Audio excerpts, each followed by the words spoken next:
Bon dia. Començarem per les derivades i anem a veure què és això de la derivada, no? Primer, fixeu-vos que aquí us acabo de fer un dibuix on tenim una funció, que és aquesta de color blau. He agafat dos punts, A i A més H. H seria, per tant, fixeu-vos que aquesta diferència d'aquí, això d'aquí seria H. Aquest és el punt A i aquest, per tant, és f d'A, i aquest és A més H i f d'A més H. I ara faig la recta que passa per aquests dos punts, que és aquesta recta de color vermell. Fixeu-vos que aquesta recta té una pendent, que com buscàvem la pendent? Això ho vam fer amb el tema de geometria analítica. Doncs fèiem aquest triangle rectangle i fèiem el quocient entre aquesta diferència de les 6 entre aquesta diferència de les x. I per tant, aquesta diferència seria, tot això és f d'A més h i això d'aquí és f d'A, i per tant aquesta diferència, com hem posat aquí, és f d'A més h menys f d'A. I quina és aquesta mesura d'aquí? Doncs fixeu-vos, si tot això és A més H i això és A, doncs aquest trosset d'aquí és H. Per tant, això justament seria la pendent d'aquesta recta. Què passa si ara aquests dos punts els fem una miqueta més pròxims? És a dir, fixeu-vos ara aquí que farem el mateix, però aquests dos punts estan molt més pròxims. Llavors, ara tindrem aquesta recta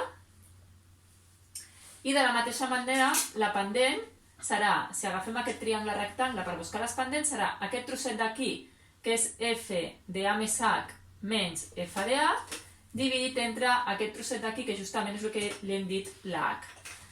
Aleshores, què passa si jo aquesta diferència de h l'agafo cada vegada més petit i faig el límit quan la h tendeix a 0? És a dir, quan aquesta distància gairebé és 0.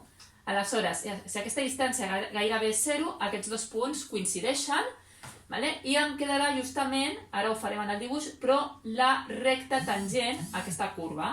Llavors, si jo faig i busco la pendent, f d'A més h menys f d'A dividit entre h, això és el que es coneix com la derivada en el punt. Per tant, què és la derivada? Serà la pendent de la recta tangent. La pendent de la recta tangent de f de x en el punt aquest, en x igual a a.